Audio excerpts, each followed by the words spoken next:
ہم کریں گے ہر مظلوم کی حمایت۔ السلام علیکم، میں ہوں حرین فاطمہ اور آپ دیکھ رہے ہیں حمایتی نیوز HD چینل۔ نظر ڈالتے ہیں آج کی اہم خبروں پر۔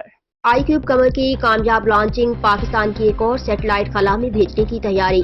آئی کیوب قمر کے کامیاب لانچ کے بعد پاکستان نے ایک اور سیٹلائٹ جلد لانچ کرنے کا فیصلہ کر لیا ہے۔ نجی ٹی وی کے مطابق یہ satellite Pakistan national space agency SUPARCO اور نیشنل سپیس ایجنسی کی جانب سے خلا میں لانچ کیا جائے گا۔ اسپارکو کا کہنا ہے کہ MM-1 نامی نیا سیٹلائٹ 30 مئی کو خلا میں روانہ کیا جائے گا۔ یہ سیٹلائٹ جدید ترین مواصلاتی نظام کی تشکیل میں رہنمائی کرے گا۔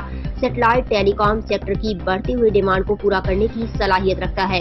5G اور انٹرنیٹ کی بہتر دستیابی کو سیٹلائٹ یقینی بنائے گا۔